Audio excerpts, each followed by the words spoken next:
Well, House Speaker Kevin McCarthy just yesterday suggesting the House may be launching an impeachment inquiry into Attorney General Merrick Garland. Of course, this comes after IRS whistleblowers say the DOJ was interfering with their investigation into President Biden's son, Hunter Biden.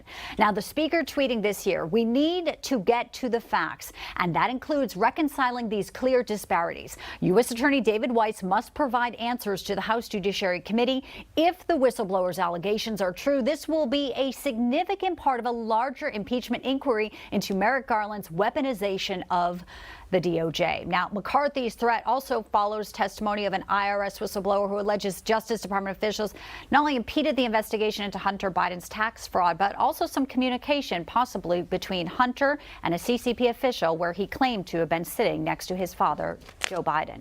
Joining us now to discuss this, senior advisor to President Trump, Jason Miller. Good afternoon, Jason. Good to have you in today. Hey, Jason. Great to be with you. All right. Obviously, the whistleblowers' allegations now seem to be gaining some steam if you see what McCarthy's talking about. But the portion of that text message, which they say the DOJ impeded that they could not authenticate, I want to put it up again because it's been obviously a lot of questions that where is the link to his father possibly here? And this was a WhatsApp message the IRS whistleblower said they had from July 30th, 2017. Hunter texting, "I am sitting here with my father. Would like to understand the commitment that has not been fulfilled." He's talking to Henry Zhao with the CCP. And it goes on to say that if he gets a call from anyone involved in this other than you, I'll make certain that between the man sitting next to me and every person he knows, my ability to hold a grudge that you will regret not following my direction. I am sitting here waiting for the call with my father. Leslie Wolf, the U.S. attorney, according to the sworn testimony of these whistleblowers, didn't want any questions about Dad. Jason, what's your reaction to where this may go now? Well, this is quite stunning, and I know much of the focus has been on the $5 million shakedown from Hunter to the CCP official. The question I have is, what was this official or these other CCP officials hoping to get in return? What was essentially the services that they were paying for?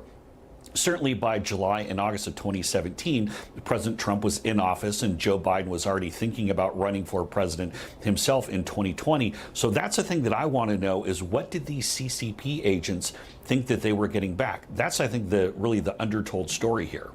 Yeah, and Jason, that's a big concern. I mean, we've had a number of lawmakers on the show, including last week, talking about their concerns if the president has been, quote unquote, compromised. So this all factors into, these texts and the discussion. That said, House Oversight Committee Chairman James Comer was on Newsmax, and he said that more Hunter Biden Chinese bank records will be released soon. Listen in part to what he said. There are still some more Chinese wires that we have yet to present to the American people, and there are a lot of wires, mysterious wires from Ukraine and Russia that we're about to expose. So this is just beginning for the Bidens. All the Department of Justice is doing is standing in our way. That doesn't sound very good, does it?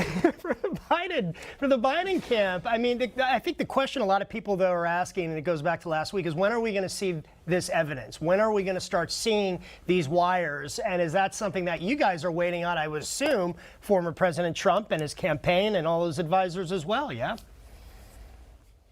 Well, absolutely. And I know that Jamie Comer and the rest of the team are trying to verify and make sure all the details are buttoned up before they go and share that publicly. But here's the thing. It's not as though Hunter Biden did this for the first time with this one WhatsApp exchange with this CCP official.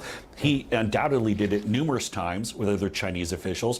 He did things like this numerous times with people all over the world, and all went to some sort of payback. Because at that point, again, Hunter knew if his dad was going to run or not run for president in 2017, there clearly was a shakedown. And to say you have the former vice president and a potential future candidate for president, his father sitting next to him or being in the next room, and if they didn't get $5 million that same day, that there would be a permanent grudge held against them going forward.